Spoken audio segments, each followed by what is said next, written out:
Good morning, Chief Justice. Good morning, Commissioners. Are you well? Yes, I'm nervous, but I'm well. Thank you for asking. Yes. Well, let's start easy. After completing your LLB program, why didn't you register for a master's program?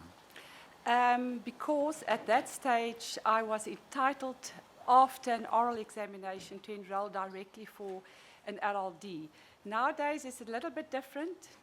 After that, the rules have changed. You have to do an LLM first. But I did 3 subjects as part of my oral exam: constitutional law, the law of contract, and labor law. Yes. And how long did it take you to complete your doctoral program? It took me about 6 years. The research took about 4 years. I struggled initially to find a suitable topic. In the end, I have settled on a topic, economic rights, especially in the context of labor law. Now, when I chose that topic, one must bear in mind that was in the late 80s. We didn't even have a right to vote. We didn't even have a constitution. So I decided, rather than focusing on the obvious one, the right to vote, I had decided to focus on socioeconomic rights, because I feel very strongly about attaining social justice in our society, and that is why I chose the topic. What was your occupation at the time? I was a lecturer at UNISA, and of course that was very conducive that environment is very conducive to studying, and I'm very grateful for the opportunity that I had. From 1982, were you an associate professor or? No, I actually started off at UNISA in 1982 as an assistant, marking papers and literally running around doing research for the professors.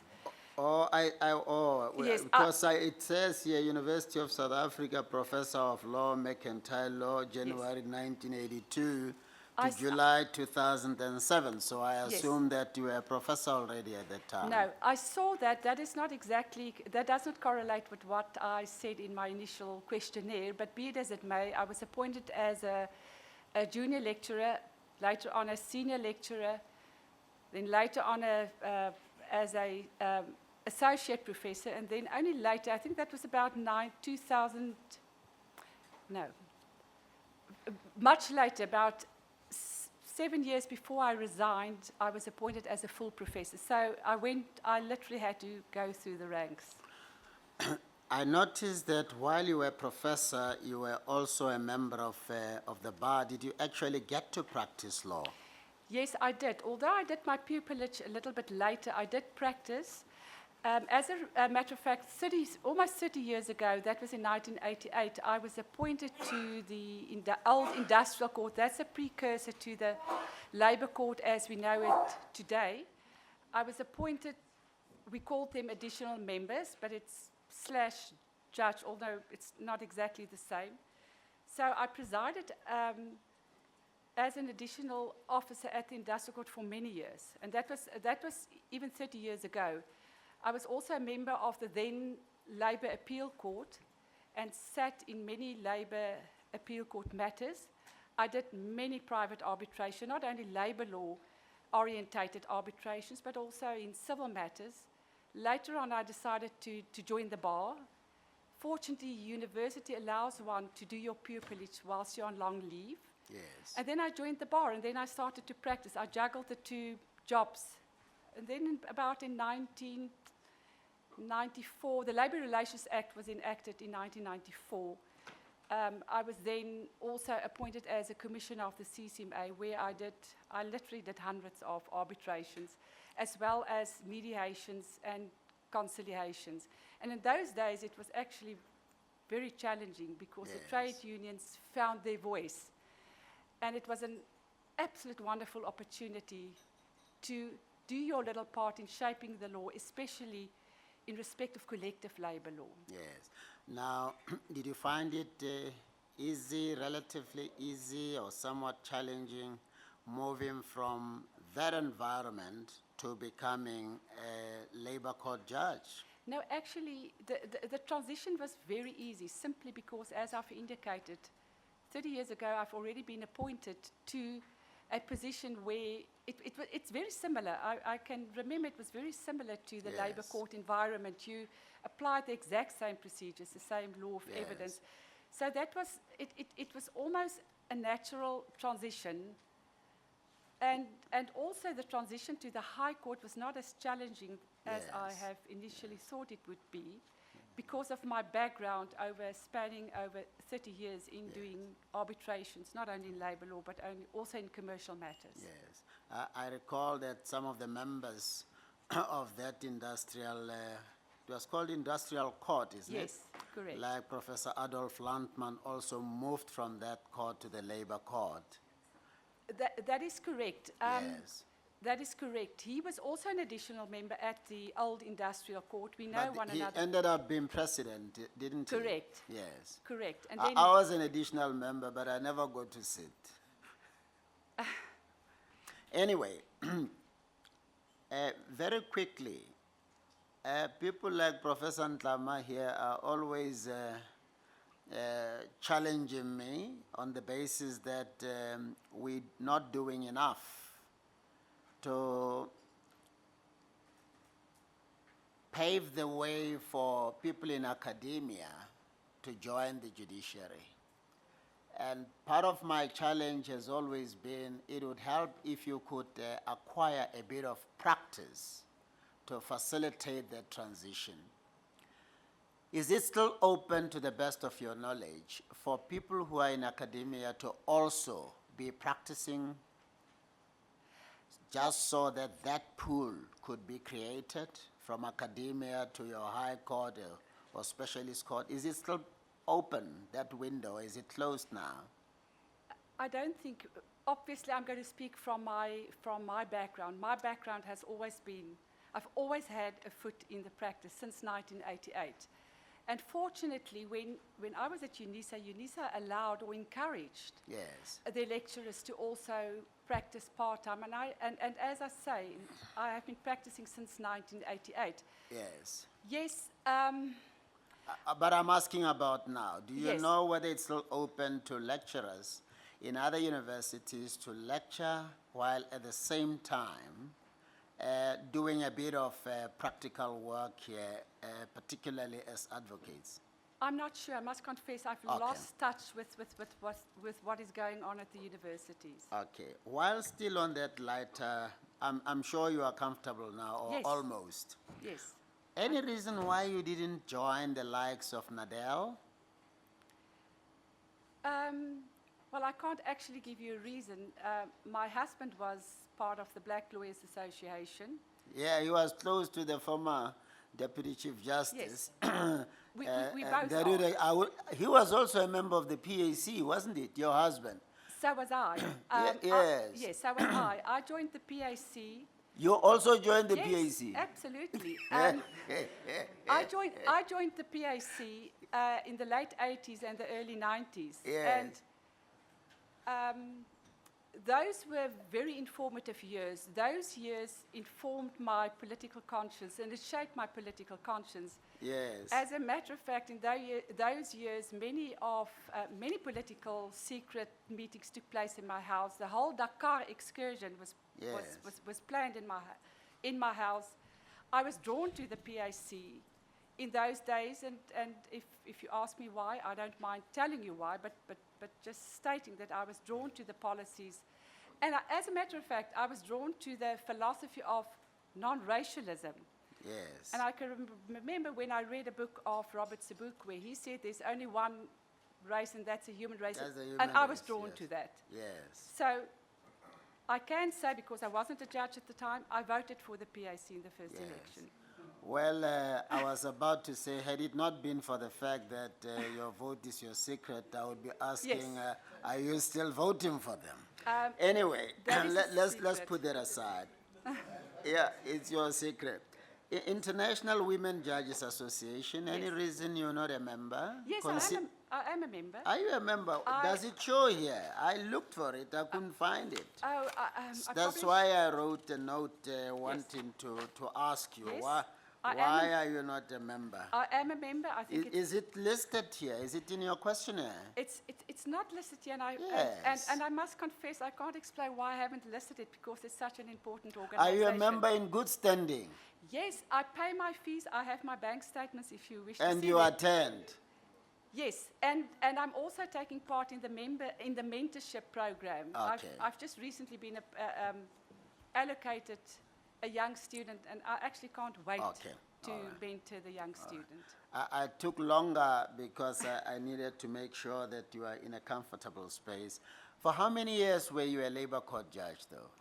I was appointed in 2007, Yes. and then I was appointed as a High Court judge in 2016. But the two years, I'm trying to think, can't be exact, but the 2 years prior to my appointment to the High Court, I acted in the High Court as well.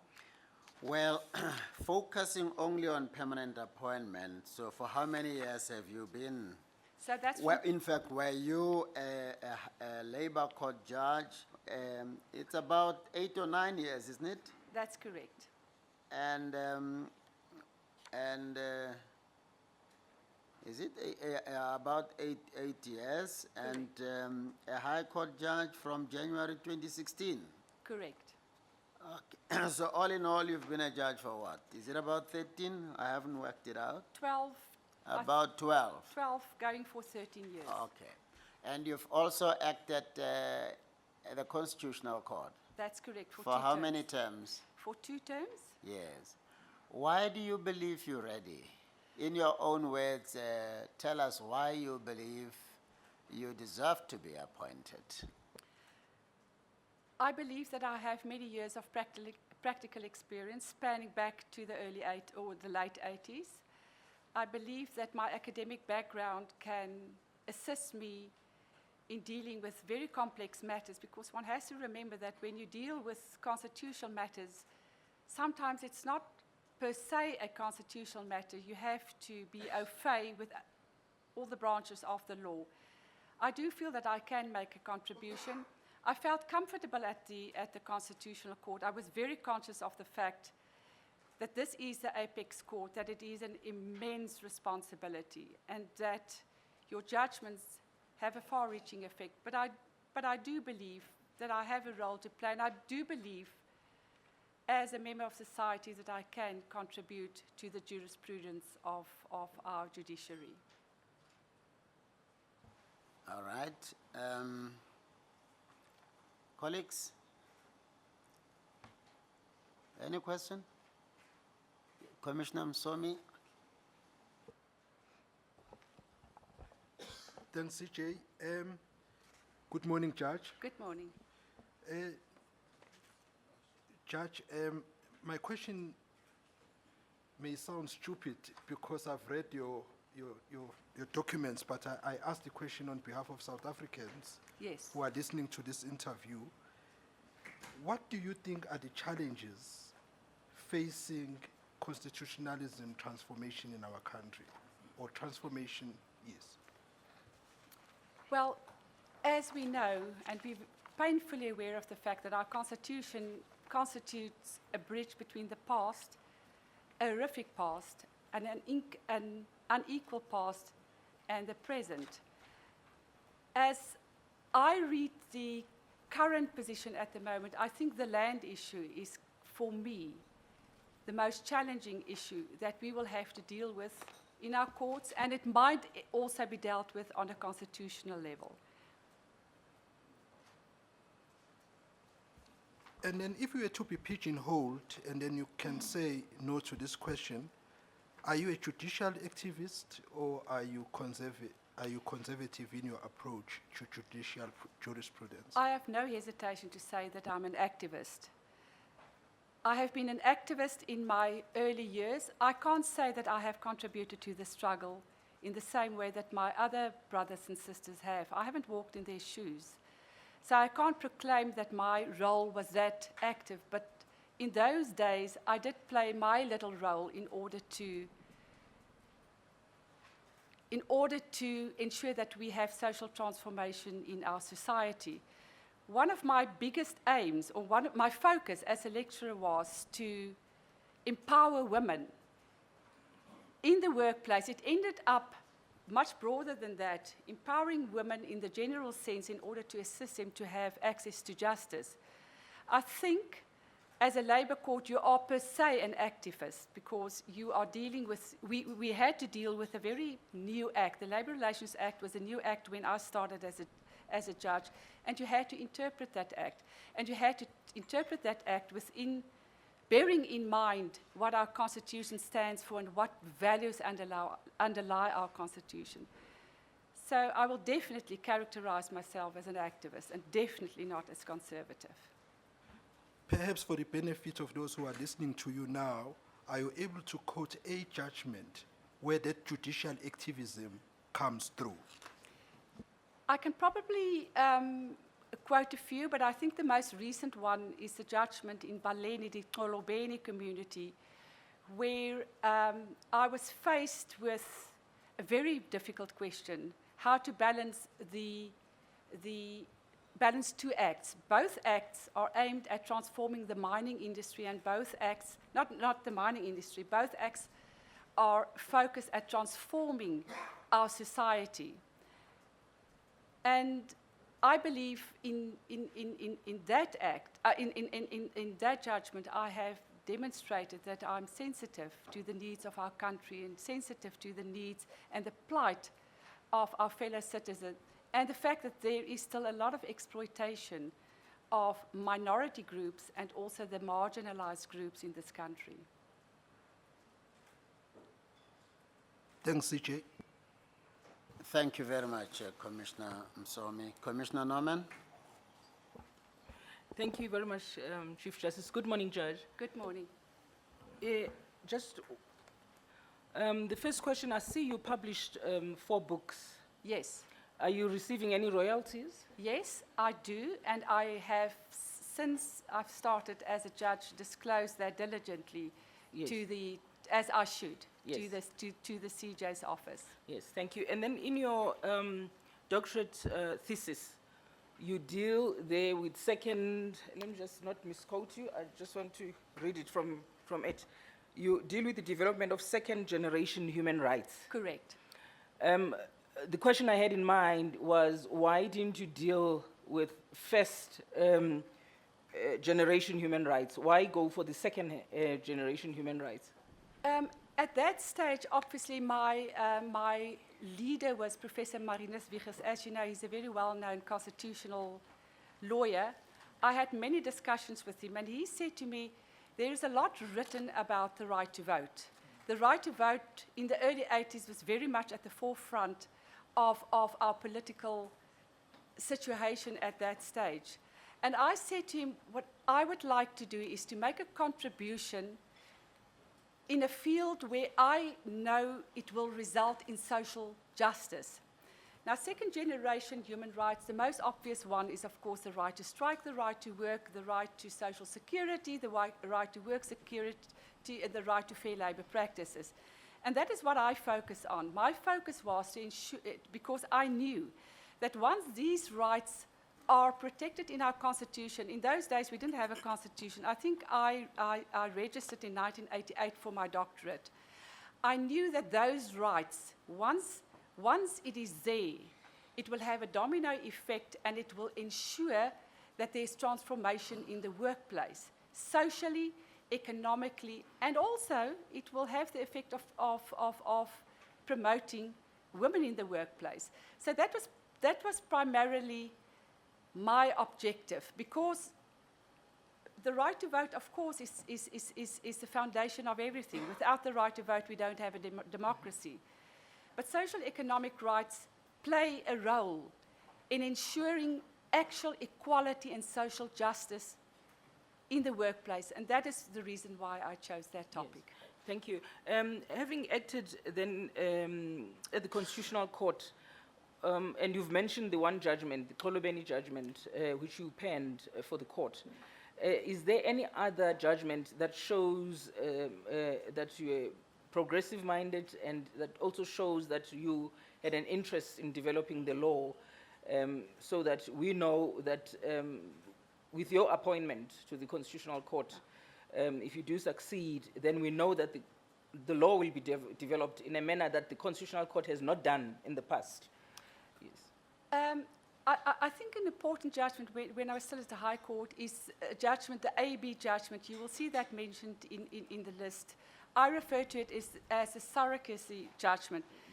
Now, I'm aware of the fact that the majority of the Constitutional Court overruled my judgment, although the minority supported my judgment. But that it is what it is. However, I think in that judgment, I had to deal with competing constitutional rights, the right to equality, the right to life, the right to family life. And I had to grapple with issues. How do we define a modern family nowadays? My ultimate conclusion that I reached in that judgment is that a surrogacy agreement can still be valid even in circumstances where there is no genetic link between the child and the parents.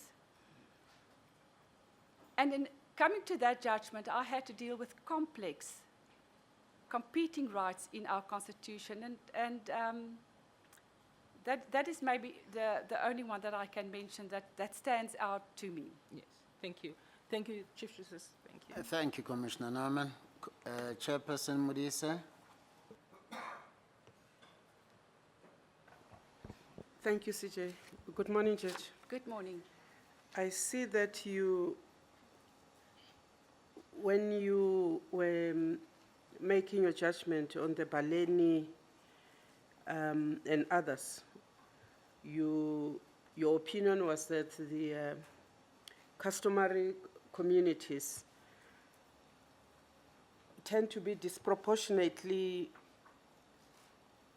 suffer from the impact of mining activities. Would you care to elaborate, please? A little bit of background. This community has been living on this particular area that's on the west coast. It's a coastal area. It's a beautiful coastal area. They have been living there for many, many years. Now, I have been informed by academic papers that have been placed before me that this is a very closely knit community. They follow traditions that have been passed on to them over many, many years. They have a very strong link with the land on which they live. The ancestors have lived there, the ancestors are buried there. The link between that community and the land is extremely strong. What happened in that particular case is that a mining right was granted in favor of a mining house, and that would have resulted in mining activities on their ground. And I do recall when I read, and the reports are very comprehensive, how that would have impacted on their way of life. Now, way of life encompasses many things. It's how you interact with one another, how the community work together, how the community pull together their resources. For example, when there's a drought, how the community depends on themselves. For me personally, it was very heartwarming to read, simply because I didn't realize that there were still communities left like that. And the granting of the mining right caused a lot of friction in the community. Some members of the community embraced the mining activity, others did not.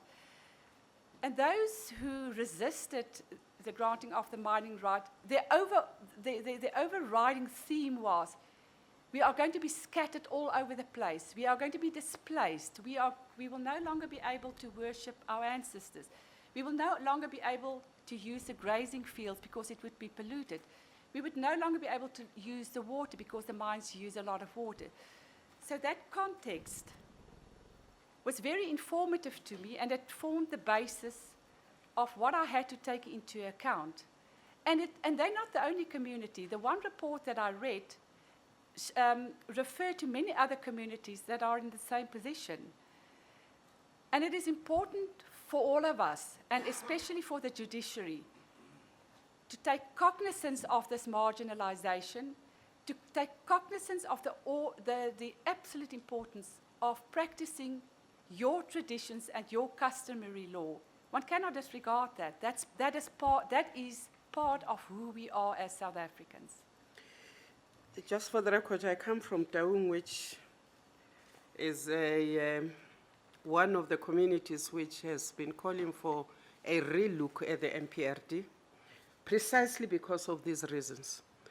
But also, would you suggest perhaps that when the relook at the MPRD, because that act is now up for review, that in fact there should be better consultation with these communities and not just with the traditional leaders when permissions are sought and given? Yeah. I'm a little bit in a difficult position answering your question very specifically, simply because I'm mindful that there is such a thing as a separation of powers. As a judge, I should be careful not to encroach upon the discretion of the legislature.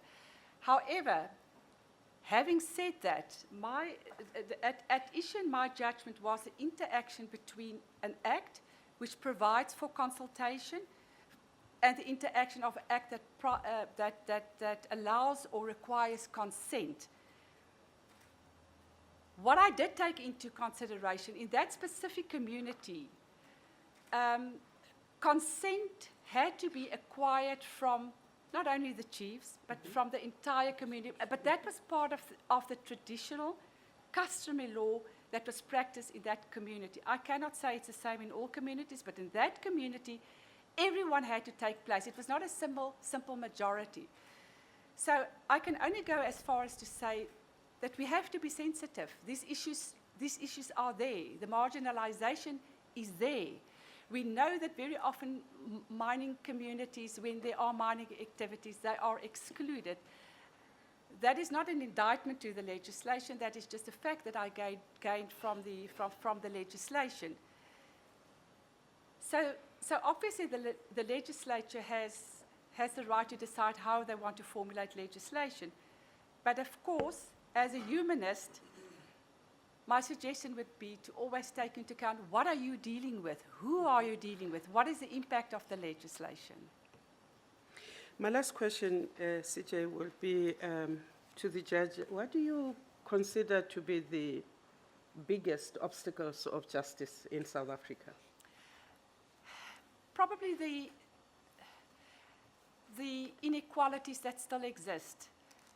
I remember in 1994 when I stood in the line with my fellow South Africans, hoping or looking forward to casting my vote. There was a kind of euphoria at that stage. We all had hope that we are now going to eradicate economic and social inequality in this country. We are going to address the land issue. We're going to address the position of women in society. Unfortunately, almost 25 years down the line, I am worried that we haven't attained the necessary equality that I would have seen. There is still rife economic equality between South Africans. There's still equality in the workplace. The other day someone said to me, why do you refer to a glass ceiling? It's actually a concrete ceiling. But that's maybe another discussion. So I think the inequalities that still exist in our society is the greatest obstacle. The economic situation, unfortunately, as it is today, it's worldwide. There's a problem. Economies suffer. That is slowing down the process, and I accept that. But I think the equalities need to be addressed, and I do think the land issue also needs to be addressed. Because without that, we are never going to have equality and a healing process in our country. Thank you, Judge. Thank you, CJ. Thank you, Chair. Commissioner Mpofu.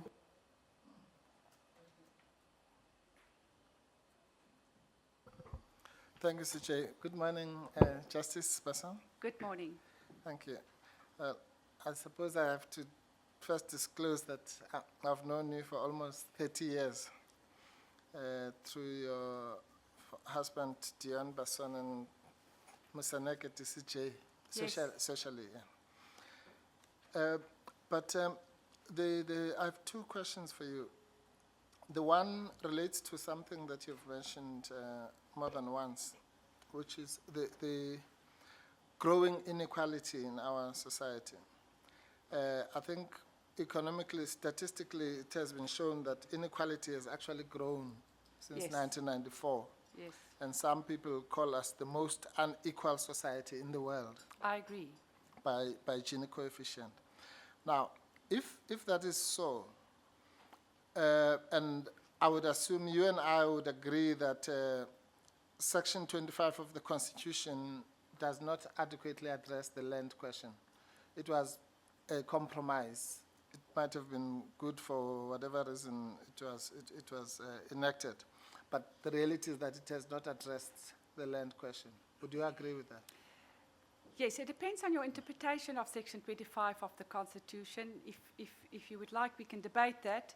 Yeah. But as a matter of principle, I can say that the land issue has not been addressed. And you would recall in the 1980s when we had discussions about the land issue, my discussions with other members of the PAC, my political conscience was informed of the fact that, first of all, we have to have a redistribution of land. I accept that. I think everyone accepts that. For me, it's a given. There has to be a redistribution of land. But there has to be something more, and that is a restitution of land. And if I can put it very simply, and forgive me for simplifying it, Sure. it's give back the land from those from whom it was taken. Now, I understand I understand it's not that simple. I accept that. I had hoped almost 25 years into democracy, we would have progressed further. I think we have made a lot of progress. But what pains me is the growing demand that I can see that I hear from the community for land. They need a place. They need a place to stay. Now, again, as a judge, I have to be careful to express an opinion on the how. I agree with you on the principle that there has to be restitution, there has to be redistribution. But the how it is currently becoming more and more an issue if I listen to the debates. Okay. Yeah, look, let me put it directly. By the way, I agree that your judgment on Kolobeni was quite bold and innovative. But the question that I really, let me maybe make an example. I gave a talk to students where I made the provocative statement that Section 9 and Section 25 of the Constitution cannot belong to the same Constitution. In other words, if the ideal of equality, which you have correctly defined to be racial, you spoke about economic equality, which is class inequality. But let's accept that it embraces gender inequality and racial inequality. If that's the ideal that we want to achieve tomorrow or in 1,000 years, that ideal can never, and I'm using the word deliberately, never be achieved if the land question is not addressed. In other words, it's not possible to address the historical inequalities of colonialism and apartheid without addressing the land question. So in other words, if you have those two sections, one of them it will be meaningless. What I agree with you. I can't agree with you more. One has to remember that Section 9 of the Constitution, it's a wide definition. It grants formal equality, but it also makes provision for substantive equality. In other words, equality in outcome. And equality is one of the founding values of our Constitution. So we have to strive in achieving equality in our country. What I agree with you is that one of the reasons why we are so unequal is because of the inequality in land ownership. And I agree with you that we will never be able to achieve actual substantive equality if we do not address the land issue. The legislature must deal with that. It's not for our judges to deal with that.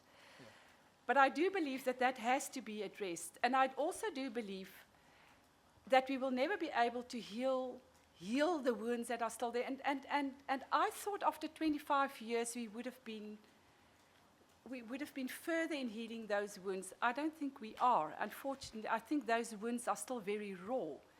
And we have to address substantive equality. And it's not only the land issue, it's substantive equality in all spheres, in the workplace, in society. We all know that women still haven't taken the rightful position in the workplace.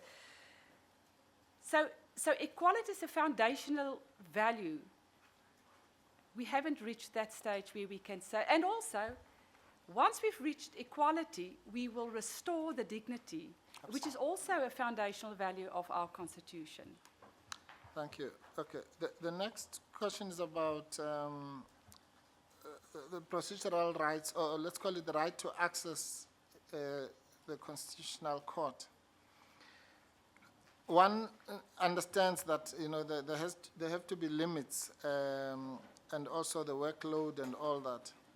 But, you know, if you accept that ours, as Etienne Murenik once said, is a constitution or is a dispensation of that introduces a culture of justification.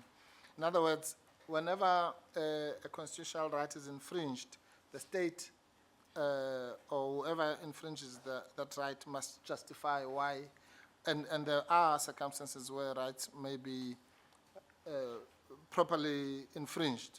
The most glaring example is the fact that when we take someone to prison, we're taking away their freedom of movement, but we have a right to do so.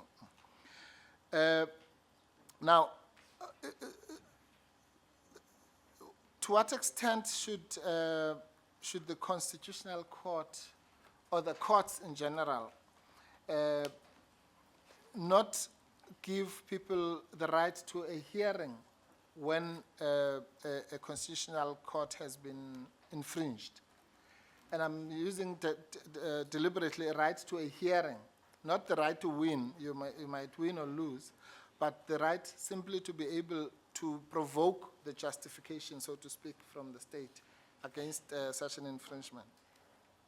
I believe the mechanism is there. In principle, it is there. Anyone can approach the Constitutional Court with a constitutional issue. Whether or not they will receive a hearing, that is something else. Well, is that something else that I'm worried yes, about? Yeah. Yes. Everyone can approach, but whether Yes. they'll actually be heard. Yes. One has to accept that the Constitutional Court is primarily there to deal with constitutional issues, or issues that, in other words, an issue must engage the jurisdiction of the court, or it must be an arguable point of law. So I cannot go further than to say anyone can approach the Constitutional Court. From what I've seen, and I have dealt with probably, I think, almost 200 applications during the 2 terms I was at the Constitutional Court, a lot of thought goes into considering whether or not a person should be granted access to the court. It's not a decision that is taken lightly, because the moment that decision is taken not to allow access to the court, that is the end of the matter. And I believe that the judges of the Constitutional Court are acutely aware of the function that they offer when considering these applications. Thank you. Thank you, Sir Chair. Thank you. Thank you, Commissioner. Commissioner Nyambi? Thank you, CJ. Morning, Judge. Good morning. Are you able to speak any African language? No, I don't, and I have said during my past, the previous hearing that I had, I'm very ashamed that I do not. What are you doing about it? I've tried to learn Zulu with my son. I don't know whether it's maybe the fact that I'm getting older, but I'm really struggling with that. My last question, what's your view about a politician that will write an article criticizing a judge? I have absolutely no problem with that. We are, as officers of the court, we serve the Constitution, but we also serve the public. We have a civic duty towards the public. And if the public wants to criticize us, they can do so, and they can even go as far as to lay a complaint against us with the Judicial Services Commission. So I have been criticized in the press. I can remember when I was at the Labour Court, I took a few very unpopular decisions. I'm fine with that. As long as I can live with my conscience, that I've done my best and that I have given a judgment that I can live with, I'm fine if there is criticism. I have no problem with that. Thank you, Judge. Thank you, CJ. Thank you very much, Commissioner Nyambi. Commissioner Schmidt. Thank you, Chief Justice. If I may comment, I think your nomination illustrates the wonderful diversity of our country. So, Thank you. Thank you. The second point I'd like to make, and just refer you to your case in Baleni. On the last page, or second last page of your judgment, you say, the MPRDA and EPILRA must be read together. Now, I just would like to know how you got to that statement, because consensus is the terminology used in the MPRDA. Correct. EPILRA provides for the informal rights of landholders or Correct. land occupiers. So there seems, and it refers directly or specifically to consent. Correct. Now, I'm not sure how you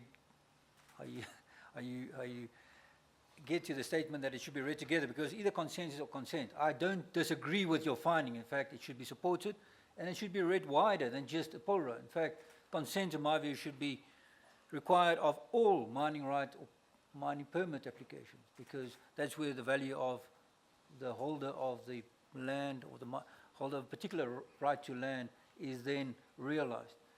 But can I just ask, for my, even if it's only for my purpose, how do you get to the notion that it should be read together when, in my view, it is contradictory to one another, consensus versus consent? Yes. Can I just say, as a point of departure, that was one of the most difficult judgments I've ever read. And I must confess, Chief Justice, I did not hand down my judgment within the required 3 months, simply because I was so conflicted when writing that judgment. However, again, one must read the two acts within the context of in which they have been enacted.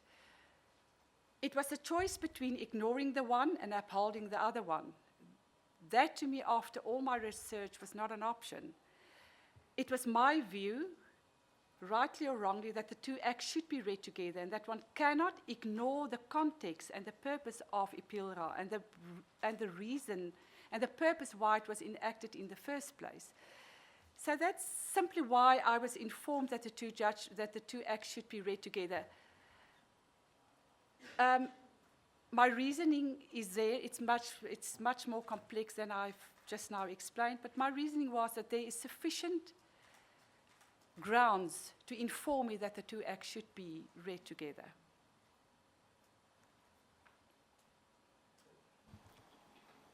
Are you done? Thank you, Commissioner. Commissioner Didiza? Thank you very much, CJ, and good morning, Judge Basson. Good morning. Well, we seem to be taking you back on the land question, which you are very passionate about, even Yes. the way in which you expressed yourself in the beginning. In the Baleni and others versus the Minister of Mineral Resources, you state that granting a mining right constitute a deprivation of Section 2, subsection 1 of EPILRA. Correct. If you can just expatiate a little bit on that. Yes, I had to decide whether or not granting a mining right constitutes expropriation vis-à-vis deprivation. Now, there is case law that informs that granting a mining right is not expropriation, it is deprivation. Because in the end, what does a mining right do? And if I can use the context of this particular case, the Kolobeni community informed me very passionately that by granting the mining right, their land is going to be destroyed. Now, that constitutes a deprivation. And it's, it was on that basis that I agreed with the case law, which also held that the granting of a mining right is a deprivation and not an expropriation. Of course, expropriation is dealt with very differently in our law, for example, the Expropriation Act. So I was quite comfortable with that characterization of deprivation vis-à-vis expropriation. In the same judgment, you refer to the Agri-SA case, which again deals with issue of deprivation versus expropriation. Correct. In the context of the current debate on land expropriation without compensation, how would you define the state's responsibility as in the current Section 25, not yet amended, which actually gives the state the power to expropriate in the public interest, which Correct. can be defined as the state's responsibility for undertaking land reform on behalf of those who had been historically disadvantaged. In your reading of the Agri-SA matter on deprivation versus expropriation, does it mean when the state buy not for itself but to transfer to beneficiaries of land reform, that cannot be understood as expropriation but rather deprivation? I understand that to be expropriation. And Section 25 of the Constitution provides for expropriation in two instances. The one is where it's in the public interest. A simple example would be we need to build a dam, therefore we need to expropriate a piece of land. But then there's the other leg of expropriation, and that is, but the Act specifically says expropriation with just and equitable compensation taking into account various factors. Now, that is where the debate comes in. How is one to interpret the Act? Now, again, as a judge, I'm hesitant to say to you what my own personal view is, but I can inform you what I've read, how Section 25 should be interpreted, if you want me to go that route. But it is expropriation. The debate is just the compensation issue and how far just and equitable compensation should be interpreted. Well, I think in the current Act, through you, CJ, of Expropriation 1975, talks about expropriation for public purpose. Yes. It still doesn't include public interest, which is defined in the Constitution.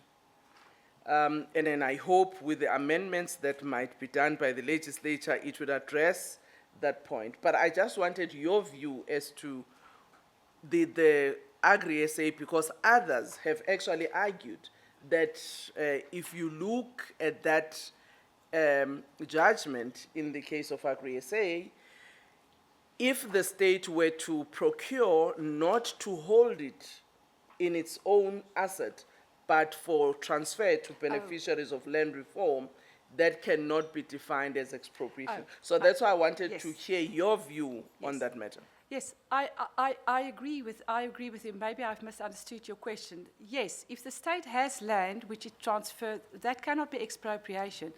I understand expropriation to mean is you take away land from a current landowner for whatever reason. It might be for public policy or to restore the land or to implement restitution of land. That is expropriation. But I do not understand transferring state-owned land as falling in the ambit of expropriation. Thank you, CJ. Thank you, Judge. Thank you very much, Commissioner Didiza. Prof?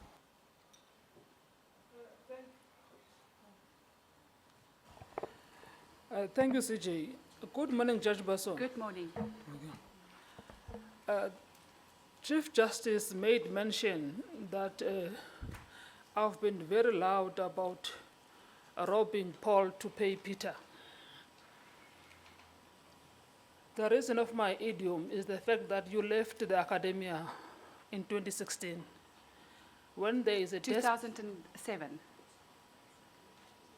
Oh, you were appointed High Court judge in 2016. Labour Court 2007. Okay, it's fine.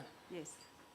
You left the academia when there is a desperate need to generate more of the PhDs and to groom more of professors. Correct. Yes. So with your commitment to social justice, don't you think the academia, you are better placed to develop more or to advance more of your commitment in ensuring that you are bringing more of the academics? Because of our history, there's literally a death of the black academics Yes. that are coming through the streams of PhDs and of professorships. Yes. So, as I'm saying, your commitment to social justice, were you not better placed in ensuring that you are bringing more of the juniors who never had this opportunity in the past to ensure that they also come into your ranks? Secondly, you made mention of the fact that your academic background as well will assist you in the interpretation of the law or in the carrying out of obligations. And then how is that obligation, your academic, how is your academic background going to assist you in achieving your objectives if we do give you this opportunity to be appointed full-time as a CC judge? Thank you. If I can start with your last question, having an academic background has assisted me over the years a great deal in doing my research, because very often judges don't know everything. Very often you are confronted with an area of the law that you know nothing about. That, of course, does not serve as an impediment. My academic background has assisted me a lot in being able to do research, even internationally. Getting back to your first question, I was appointed in 1982 as a lecturer at UNISA. When I was appointed, there was only one white woman professor. The rest of the professors were all white. Forget about the fact that there were no black professors at UNISA. I realized very soon in my academic career that the only way in which this system is going to change is to empower women. When I later started my studies, I was then able to also take on LLM degree students. And I'm quite open saying this. I made it my mission, and in fact it was my focus, to empower women to become, to obtain their degrees so that they can apply for positions at university, because I could see what was going on there. It was a completely white, male-dominated environment. And also bear in mind, you're coming from an academic background. You can only appoint a person to a position in academia if that person has the required academic qualifications. And that is where my mission was. I had, at any stage in my later years in academia, between 30 and 40 LLM students. Many of my students were black women. I pushed them extremely hard to obtain their LLM degrees in labor law specific. My mission was twofold. The first one was to try and assist them to apply for positions in academia. But unfortunately, as you know, private sector pays better, and we all have to pay for bills. But that's fine. That caused no anxiety to me. However, many of my students ended up as HR officers and industrial relations officers, because that is where I pushed them. Because I said to him, don't underestimate the value of having a black woman in HR. HR helps to determine policies in the workplace. And I remember years and years and years after, many of my students have left and taken up positions in practice. They would still phone me when I was still a professor, and they would say, Professor, I have this problem. Help me with this. How do I do this? How do I do that? I always say to them, don't underestimate the power that you have, because you are now becoming the face of HR and you can determine policy. Never forget, don't leave women behind, because very often women are their own worst enemies. Don't leave women behind. Make sure that you appoint women. Make sure that you promote women. I said to them also, and a subject very close to my heart is pregnant women in the workplace. There is no other employee as vulnerable as a pregnant employee. And the early 80s, middle 80s, and late 90s, I saw that. It's very easy to get rid of a pregnant woman. It's maybe different now. But in those days, it was easy. Accommodate them when they cannot do certain jobs. And the last thing I always say to my students, make sure that you have a proper sexual harassment policy in place and do not downplay a complaint if that complaint comes to you. Coming back to your question, I loved academia. I loved going out into the communities and give lectures, and I did that a lot, especially when I became the head of the gender unit. We went into the communities to give lectures not only on workplace rights, it became much broader than that. Like, what do you do when your husband abuses you? What do you do when this happens to your case? How do you report it to the police? Basic stuff like that can change your life. I loved academia. When I left, I had 1 black woman in my department, 1 black man, and 2 white women. I want to take some credit for that, but one must be very careful to take credit for something because it's a culmination of many things that culminated in their point. But I felt it was time to give the reins over to the younger generation. And frankly, I needed a further challenge. I felt I have sort of reached my ceiling. I can only write so many articles. I think I've written almost 30 articles. I've written 4 books. I felt it was time to move on and to provide my civic duty in another environment. Justice Kachalia. Thank you, Chief Justice. Judge Basson, I walked in this morning without recognizing you as one of the candidates. I apologize for that. Accepted. Judge Basson, I want to deal with one theme briefly. Are you aware that there has been some criticism of the court's judgments, particularly in the area of private law? In other words, commercial law, delict. Are you aware of some of the criticisms, particularly academic criticism?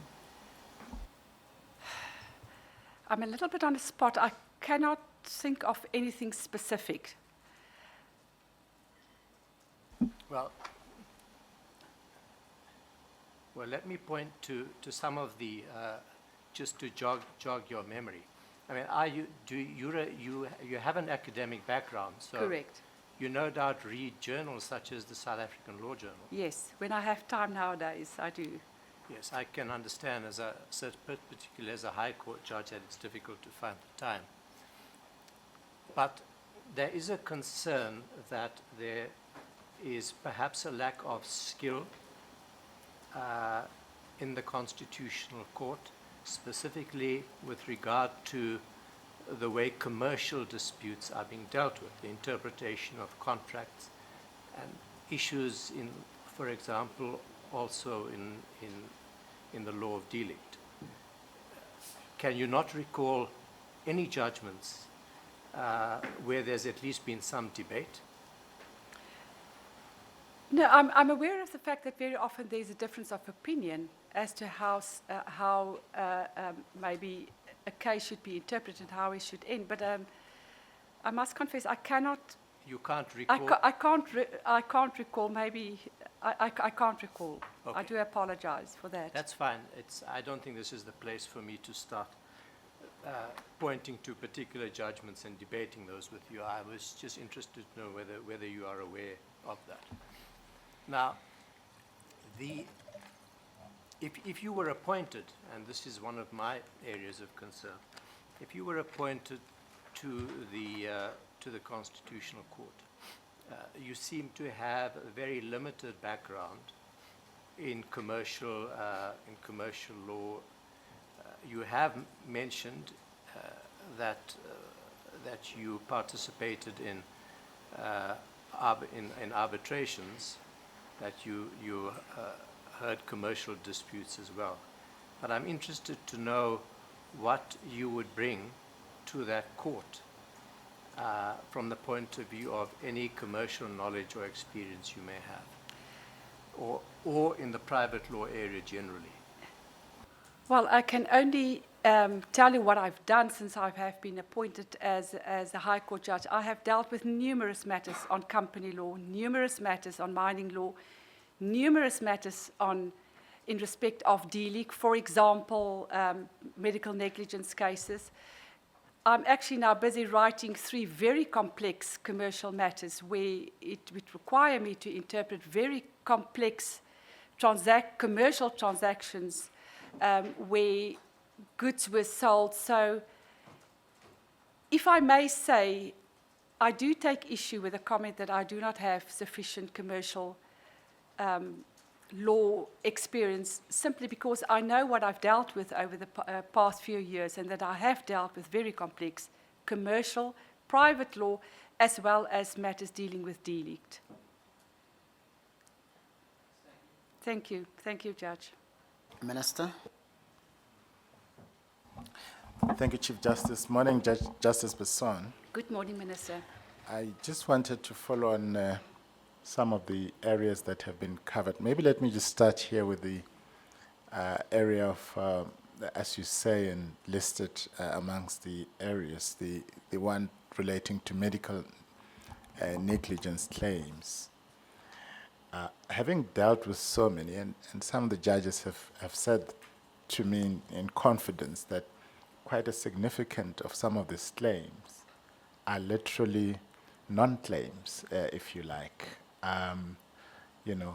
manufactured claims. In other words, there is a lot of rampant fraud and corruption that's taking place, collusion between practitioners, state attorneys' offices, and much of the evidence since the SIU proclamation issued by the President is beginning to emerge.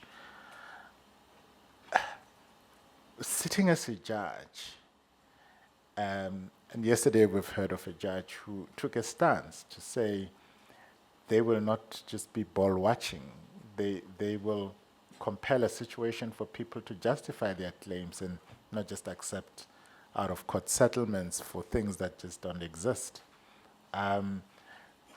Have you encountered situations where fraud was apparent? And if so, what measures did you take to ensure that the state is not fleeced wantonly through this unscrupulous practices? Thank you for the question. I think you've raised a very important issue, and it's an issue that concerns judges from my division greatly. There are actually 2 areas. The one is the RAF matters, and the other one is the medical negligent matters. I personally have not encountered any fraudulent matters. Maybe I'm just lucky, or maybe it's because of the precautions I take when I hear matters of this kind. For example, in medical matters, or when it comes to quantum in RAF matters, very often counsel would say to you, well, we have excused the experts, we are going to argue on what we have. I don't allow that. If you want to substantiate, for example, the extent of an injury or the extent of quantum, your experts must be there. I want to see them and I want to hear what they say. Why is it that they have come to this conclusion? Last week we had a meeting at my division where, especially the RAF matters, and RAF matters and medical negligence matters, they essentially face the same problem, and that is fleecing of the state, and I bluntly refer to it as a gravy train. There's no other way I can describe it. And how to stop the gravy train from getting completely out of control. Hopefully we as a division, and I think other divisions have the same debate, we will come up with some measures as to how to deal with this kind of unscrupulous conduct, unfortunately sometimes by people who profess to be officers of the court and people who serve the court first and thereafter their clients. But I do agree with you, it is a huge problem. I can remember when I was at the Labour Court, in the early days, we had many fraudulent, for example, orders that came to the front. And I've heard, even in my division, there has been instances where suddenly you will be confronted by a court order, but it's not informed by anything. You cannot trace the court file. So it does happen. And there's a huge responsibility on judges personally and judges as a collective to ensure that these issues are addressed adequately. Then, two areas that I would like to make follow-up on. One is on the land question, and following on some of the questions that Advocate Mpofu, Commissioner Mpofu has put across. Barring the unresolved issue of expropriation without compensation to ramp up redistribution of land, especially to the landless, I would say that our law, the Constitution, and the jurisprudence that has evolved out of it has had a common objective, which is to restore rights where rights had completely been, taken away, going back to the Land Act, which basically made it impossible for any black person to exercise ownership of any meaningful ownership and full enjoyment of rights to land, with the consequence of the kind of inequality as part of the colonial project. But accepting all of that and the need to restore people's dignity by ensuring full enjoyment of property rights. The courts have gone further than that, in my estimation, by affirming rights that arise out of outright unlawful possession or taking over of property, whether land or other forms of property, the hijacking of buildings, as it's often called. For example, it's a case in point. One can understand if a building or land is not occupied and somebody takes it over, property law concept, nec vi, nec clam, nec precario, as a threshold, and so on. But where there's outright invasion of immovable property, and then the courts seek to protect that, and sometimes not for a short period of time, almost semi-permanently, and effectively depriving the rightful owners of enjoyment of their ownership rights. Don't you think that in those judgments, the courts have created an unturnable situation for the state in its attempt to progressively reverse dispossession, especially when it comes to immovable property? Well, first of all, as a judge, believing in upholding the rule of law, of course, I cannot support invasion of land. And very often when there is an invasion, there are certain legal processes that are followed to evict individuals from land. The problem is when that happens, inevitably it becomes a problem for the state, because the state has an obligation then to do something to accommodate these displaced individuals. One case springs to mind, and that's the Moederklip matter, where the court was faced with an issue where there was an invasion of land. It was quite extensive. The state had the obligation to do something about these individuals on the ground, and the court then went and ordered instead of displacing these individuals, it went as far as to order that compensation should be paid to the landowner so that these individuals can be accommodated. Unfortunately, when we deal with the land issue, there's always going to be a tension between the courts and the judiciary, the legislature, and the executive. That to me is an extremely difficult concept to define, but I think that the tension is there, and it's very difficult to say where the court's jurisdiction ends and where the courts should assist individuals, taking into account what the Constitution informs us is that there should be social justice and there should be a transformation of our society. I'm not sure I've answered your question, Minister. Well, I'm trying to limit my questions to 3, so I'll not pursue it further. The third area I wanted, and the last area that I wanted to pursue, is again a follow-up on the question of the jurisdiction of the Constitutional Court Yes. versus that of the Supreme Court of Appeal, in the context of the whole discourse about the apex court. Firstly, my reading of section, 167, 3B, Roman figure 2 of the Constitution, is that not all matters will necessarily have the Constitutional Court as the court of final instance, because if they don't meet the criteria of Roman figure 2, it means that another court other than the Constitutional Court can be the final arbiter on those disputes, such as matters on which the dispute is on points of fact, do not involve constitutional questions, do not involve arguable points of law, etc.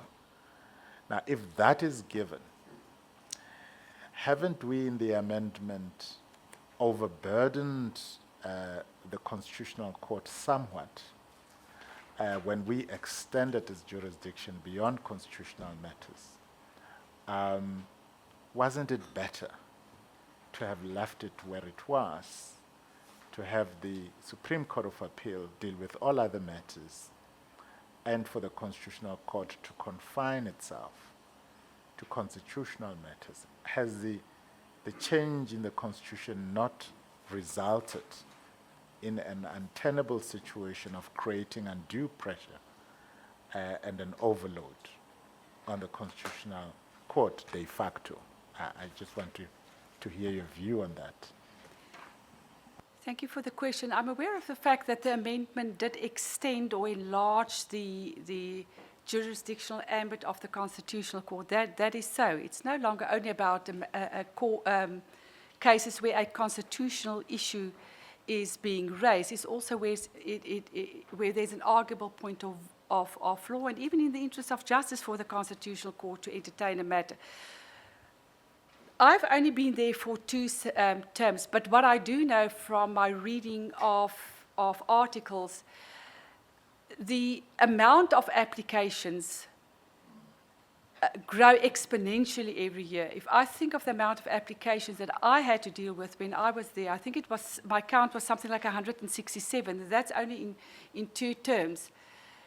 Yes, it does burden the court. I think the CJ is probably the appropriate person to direct this question to. Yes, it does. But then again, the Constitutional Court as the apex court is the last stop. If that court is not willing to at least entertain or consider where a matter should be heard, that would, for me, be a very sad state of affairs. Sorry, maybe to contextualize, my apologies for follow-up, Chief Justice. To contextualize, my reading of sub 2, of Roman figure 2, is that the Constitutional Court is not the last stop with regard to all matters. Yes, yeah. Already, anyway. Yes. As you read 2, as amended. Yes. So there will still be matters which will not reach the Constitutional Court by its own decision and interpretation of Yes. sub 2. Now, if that is Yeah. accepted, let's just accept that the concept of an apex court should be understood in context. It's not an apex court in respect of virtually everything. Yes, correct. Only those matters that fall Yes. within sub 2. I absolutely agree with that. So if that is yeah. so, haven't we, through the amendment, just basically enlarged the scope of that court when we could have deferred some of that work or kept or left some of that work with the SCA so that the Constitutional Court can deal with the apex law after all, which already confirms it as an apex court by virtue of being a final arbiter over the apex law, which is the Constitution. And in so doing, give it this necessary space to really focus on the development of our jurisprudence around our Constitution, which is the supreme law, which I would argue is the most important task. I agree with you. Certain matters should not end up in the Constitutional Court, and the last stop should be, for example, the Labour Appeal Court, the Competition Appeal Court, or even the SCA. I absolutely agree with that. And I agree with you that the amendment has enlarged the scope of matters that potentially could come to the Constitutional Court. But I think there is an internal mechanism at place at the Constitutional Court, because all matters, all applications are considered by all judges, all 11 judges, not by 2 or 3 or 4 judges. They are considered by all the judges. And all the judges decide whether or not a matter should be there. So although the scope has been widened, I believe that there is an internal mechanism to deal with overburdening the Constitutional Court with matters that should not be there. Yeah. And Chief Justice, let me just clarify that I'm not expressing a position of policy. I'm merely seeking to clarify the candidate's views on a matter. Thank you. Thank you. Thank you, Minister. Commissioner Fourie. Thank you, Chief Justice. Good morning, Judge Basson. Good morning, Commissioner. Judge, in the comments of the Black Lawyers Association to your application, they inter alia say the following: she has an endless list of written judgments to her credit, of which 146 are reported cases. But then they go on to say the Black Lawyers Association does not support her appointment at this stage. She needs to be given an opportunity to act more as a judge before the Black Lawyers Association can consider supporting her. I assume that the reference to more opportunity to act as a judge is a reference to acting in the Constitutional Court. If I read your papers correctly, you acted in the Constitutional Court from August 2018 to November 2018, but I've heard you say that you've acted for 2 terms. Yes, it spanned over 2 terms.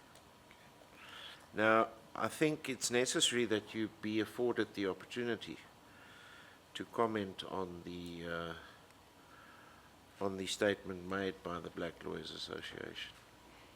Yes, 2 things. First of all, as I understand it, except for one candidate, all candidates have only acted for 2 terms, and that is the norm, and I'm sure Chief Justice will correct me if I'm wrong, that judges act only for 2 terms in the Constitutional Court.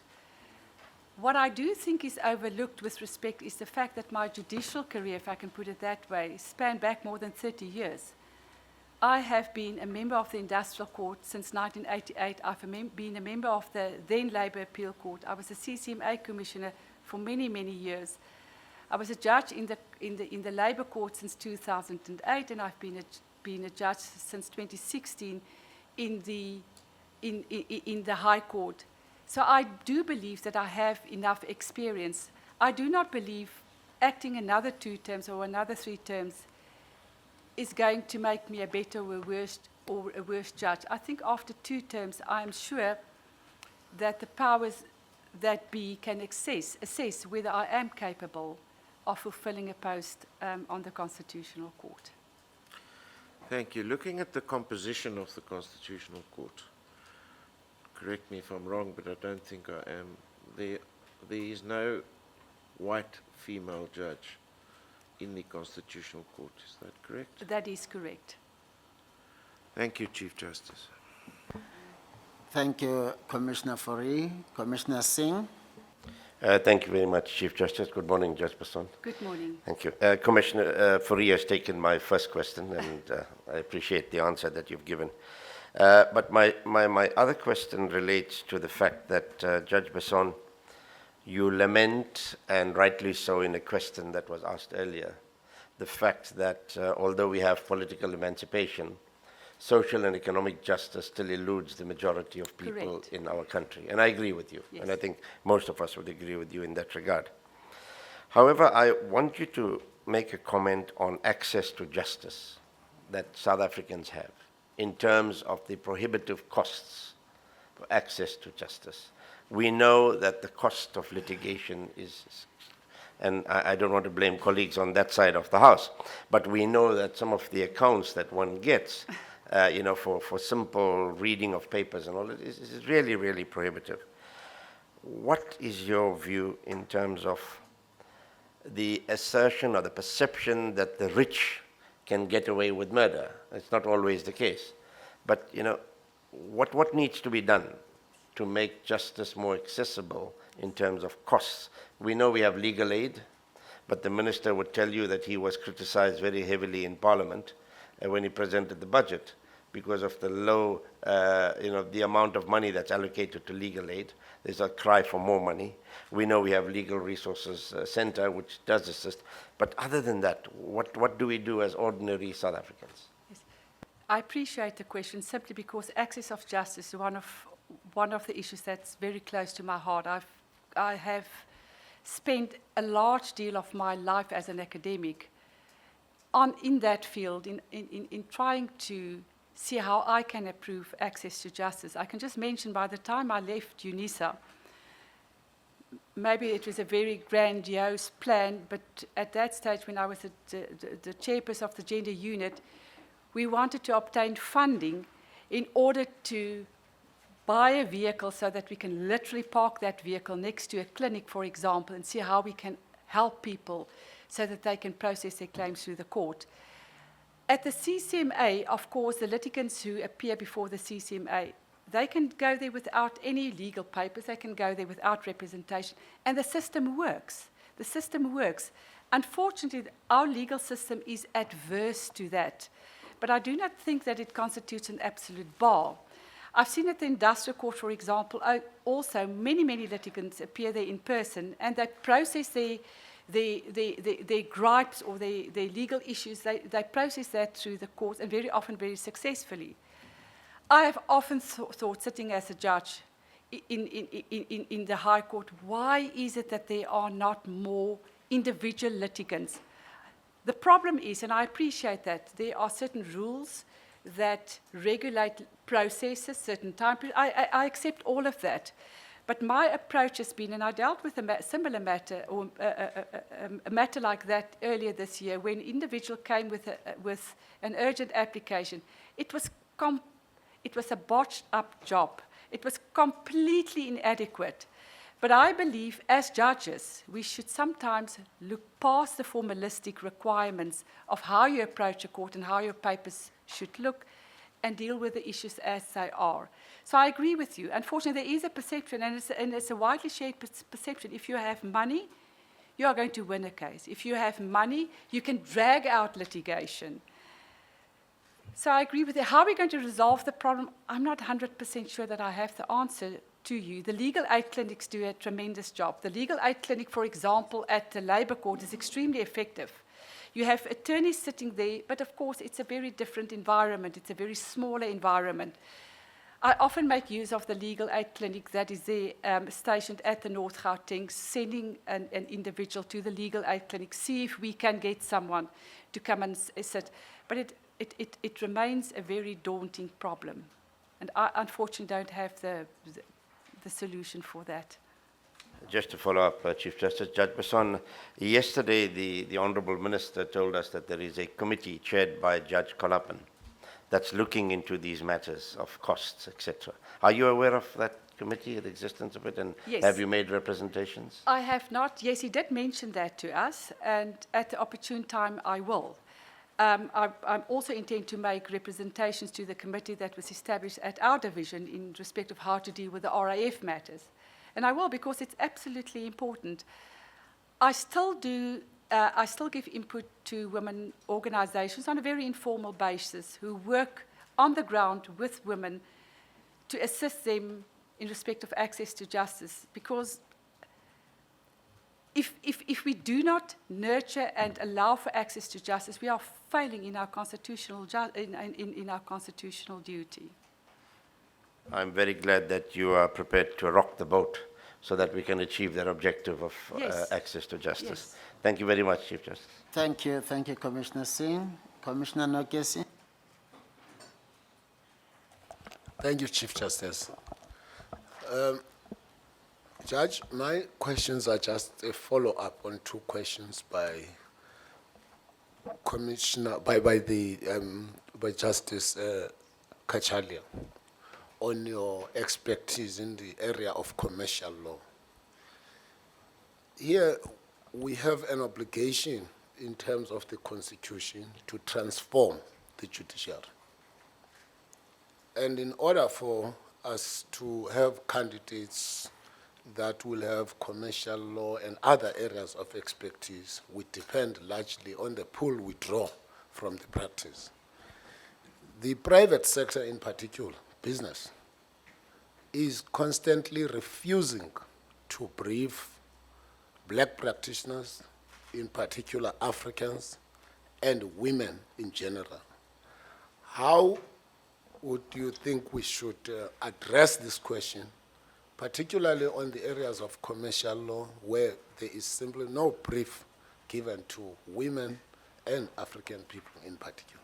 Yes, I absolutely agree with your comment. And I must say, it pains me to agree with you, because I would have thought by now we would have progressed to a situation where we will have more women in practice, more black practitioners in practice dealing with complex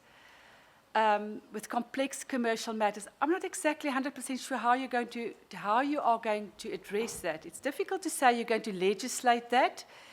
At best, what one can do is to encourage the professions, the bar and the sidebar, and to encourage their members to at least give an opportunity to black members from the bar. I see that happening more and more and more and more, but I think we are still far off in attaining the levels of representation that we would have liked to see. And I saw that, for example, in the Constitutional Court.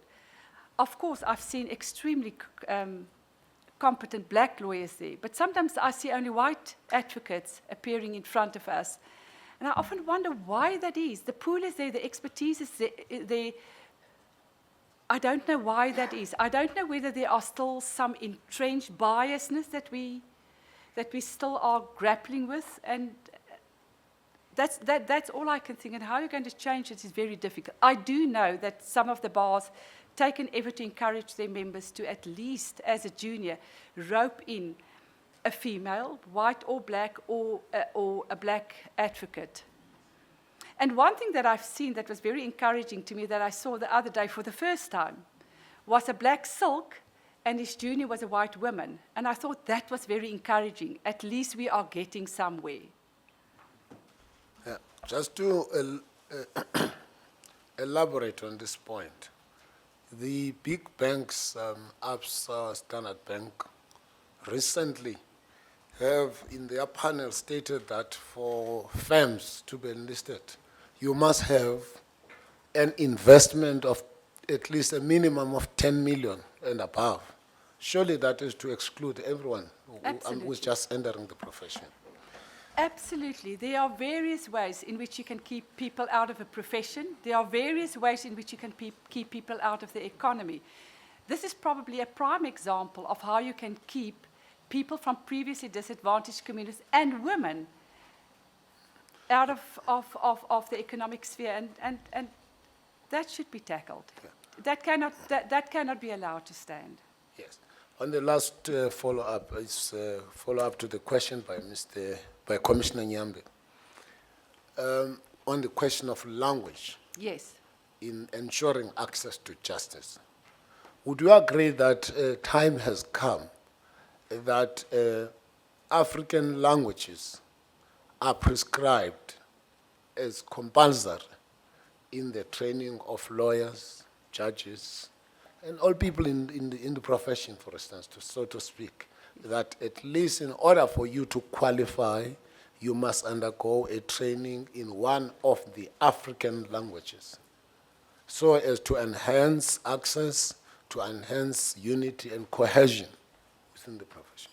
Absolutely. One should never underestimate the value of speaking to a person in his or her own language.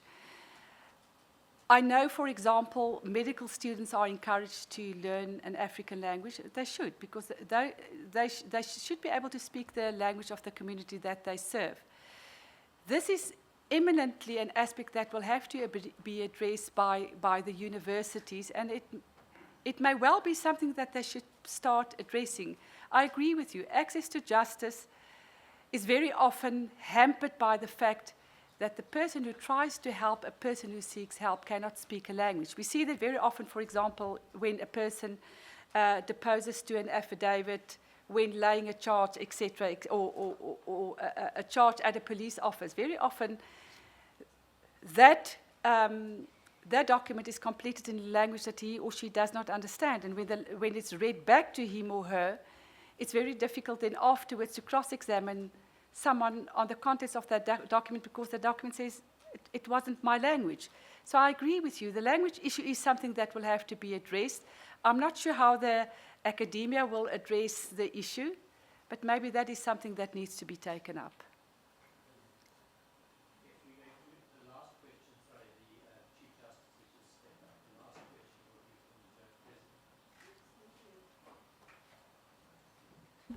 Yes, thank you. Morning. Good morning. Judge Basson. Mine is not so much on the substance of your judgments. It's about the style in which you write your judgments. I read 2 of your judgments, and if you look at the Baleni, with the Baleni matter, you start with the introduction, and then you go to the background and so on. Immediately thereafter, before dealing with the issue, or rather you also raise the issues, but immediately thereafter you go to your conclusion without dealing with the issues that lead to that conclusion. If you see on paragraph 31, that is after you've dealt with the order sought and so on, you come to the conclusion. Thereafter, now you deal with the law and all the other issues. And now the other one is this one on the surrogacy. There also, your introduction, I don't know whether you wanted to have, I don't know, if you look at this judgment, for instance, you start with the, whether you were dealing with the law at the beginning, it's not clear.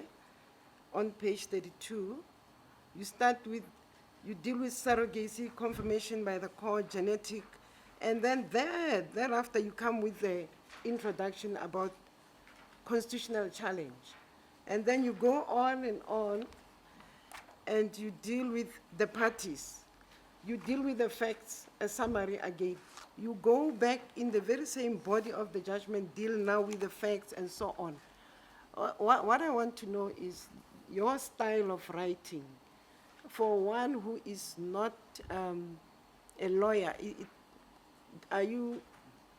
what do you say about the sequence in which you write the judgment? Does it follow up in a sequence where one can follow up what the main issues in the judgment are? I have written hundreds of judgments over the years, and I think more than 100 of my judgments have been reported. It depends on the subject matters. Sometimes and rarely, unfortunately, you have highlighted two of the judgments where that really happens, where I decide, this is my conclusion. Now I'm going to justify my conclusion. But very often I do agree with you. The normal style that I do follow is start with the parties, start with the facts, start with what are the legal issues, start with the law, and then draw your legal conclusions. That's the normal way in which you write a judgment. But very often the context requires a deviation therefrom. In the Baleni case, especially, for me, that was an issue, was to restate, this is my conclusion, and this is how I justify my conclusion. But that is style. Unfortunately, I cannot justify my style. This is how I write. Thank you, JP. Judge Basson, we write long judgments at the Constitutional Court, and I'm one of the culprits. What is it that you think could be done to address this problem so that it doesn't become a burden reading a Constitutional Court judgment, considering the need for people to familiarize themselves with our judgments? I'm aware of the criticism, and I must say I'm also one of the culprits. I tend to write more than I should because I want to over-reason why my judgment is what it is. Unfortunately, the subject matter very often requires you to write a comprehensive judgment. And it's very difficult for me to try and prescribe when a judgment should be short and when it should be long. It all depends on the subject matter. But I agree with you, judgments should be accessible to the public. After all, they are the ones who read your judgment, and they are the ones who are impacted by a judgment. But one shouldn't lose sight also of the fact, and that's my opinion, that especially the Constitutional Court sets out the law. It sets out the boundaries of a law on a particular subject, and therefore sometimes it's necessary to not to belabor the point, but to be explicit and to give a detailed judgment on why you've reached a specific I think all other courts deal with the law. I just wanted to know if you recall what the reasons or the reason is for these never-ending professorial judgments, as I call them. No, I agree with you. I'm sure one can condense judgments where it's possible. Speaking for myself, I always start off with a long judgment, and then as time goes by, and you rethink, you rewrite, and you end up with a much more concise judgment. And it also depends on style. It's very difficult to prescribe a style, and it's and I do not think one should limit the length of a judgment where the context requires a more elaborate and a more lengthy judgment. Now, I'm going to put questions to you which may not be put to other candidates, and I put them to you because of your PAC background. There must have been issues of concern to the nation that must have consumed you, preoccupied you as a PAC activist, and a vision, a personal vision in relation to what is it you're going to do as a lawyer, academic, to address those challenges. And I'm focusing now on the upliftment of black people and women in academia. I'm following up on Professor Ntlama's question. I'm going to have to do things that we have agreed we shouldn't do, which is a preamble. You were aware of your Limpopo University, Terfluop, Buputatswana, Transkei, and so on, where even there you would find that the majority of associate professors and full professors were white. Yes. What agenda did you adopt as a Pan-Africanist to ensure that just as you rise to a professorial level, these don't get left behind. They get liberated from the level of subjugation to a higher level so that the potentials in them could find expression. What was your agenda? What did you do apart from what you have told us? What networking was there? And what results did it yield? Yes. Thank you for the question. Maybe I should take it one step back. In 1983, I think it was 83, 84, Helen Soesman of the PFP, I almost said EFF, the PFP visited the University of Pretoria. I can remember it as yesterday because that is when my political awakening started. She said, this small woman came into the room, it was very hostile. And she said to us, look around you, why are you only white students? And one would ask, why didn't you realize that earlier? I can say to you, well, that was the early 80s, we didn't have social media, etc., but that's no excuse. But that is when I realized, when she posed the question, I realized something was seriously wrong in this country. And not long after that, I visited the United States with my husband. The reception was extremely hostile. It was at the height of the apartheid era. And I remember one meeting in New York. It was particularly hostile. The person asked me, why are there so many political prisoners, children, in your prisons? And I said to her, I'm sorry, I'm ashamed, I didn't know that. And then the discussion started. They gave me literature which we smuggled into South Africa. With the help of the then American embassy, we smuggled in a lot of literature. And that informed my political conscience, if I can put it that way. Other things have informed my religious conscience, but this informed my political conscience, and I realized there is something seriously wrong in this country. Now, I come from a privileged background. There's no way of sugarcoating it. What can I do to make a difference in the lives of those that I can see suffering?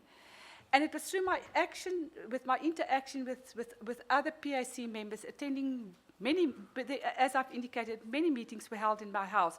Through the interaction, one thing, and it's a sideline, one thing that I can say, as a white person coming from a privileged background, I was 100% embraced, 100% part of the group. There was no prejudice against me. There was no, in the sense that taking into account my background that I come from. And it was then when I started my programs at UNISA, I have education. I have been privileged with education, and it's my duty as a citizen, it's my duty as an academic, it's my duty as a fellow South African to transfer the knowledge that I have to those who haven't been able to attend university or even a proper school in a similar position as I have been. And that is where I believe I made a little bit of contribution by addressing people, by networking, by going to church groups. As a matter of fact, at one stage we joined a church group. You might recall Dominee Nico Smith, who lived in Mamelodi. He was a white Dominee in those years who had the guts to go and live in Mamelodi so that he can be with his flock. I admired that greatly, simply because I didn't have the guts to do that. But all of that informed me that each of us can make a small difference. And through my interaction with women groups, church groups, and I try to transfer knowledge. I try to make the law more accessible, to educate those who have not been educated, that you have certain rights and that you can pursue your rights through the court systems. So more than that, I cannot say more than that. It was, I answered to my conscience, and I tried to do something in order to do something for my fellow South African in those years. Well, let me explain myself. You see, as a judge, the Constitution you interpret, at least according to my understanding, must be informed by the need you appreciate fully Yes. to have the country change from its dark past to a brighter tomorrow. Correct. And your ability to do so is often informed by the practical steps you have taken ever since you appreciated the need to effect that change or to bring about that change. So my question is provoked by the following. Whether they were telling the truth or not is a different story. But I've been following up, for instance, some readings by, is it Professor Mangu at UCT? Yes, Mangu at UCT, lamenting. What he says is the marginalization of black academics, however excellent they may be. Now, that's a struggle in its own. I read some articles about some happenings in one university in Gauteng. You can be good, acclaimed in America and elsewhere, but when you get there, there is even an agenda by students encouraged to undermine you so that the credits that you get as a result of comments from students are already worked out in advance, that they must run you down so that you don't go up to the level where your white counterparts rise to. It's a program. Yes. Now, a person with a consciousness of the need to bring about change in his or her sphere of operation would pick these things up quickly and continuously think about what steps to take to bring about change. And it is within that context, and that is why I was even saying, even in the homeland universities or the so-called black universities, you would find the same pattern. Whether it was your UNISA, you'll just find sprinkles of professors here and there, but the bottom line would be there's a particular pattern of promotion consistent with the apartheid system. Yes. So did it occur to you, did you see it as your responsibility to come up with a program to network with people, fellow progressive white academia, black academia, and say, what are we going to do to address this problem? No, absolutely, I agree with you. I don't know why. And I ask you, I know it's a judge interview, but it is that consciousness and the commitment to bring about change that enables a judge not just to see the law as a law floating in the air, but to know that it's designed to address real life issues that confront us on a daily basis. If you miss it there, you come up with decisions that people look at and say, but where does this one live? I agree with you. I don't know what it is about academic institutions. There seems to be an institutionalized biasness that is still there. Why that is, I don't know. Maybe I've been out of academia for too long.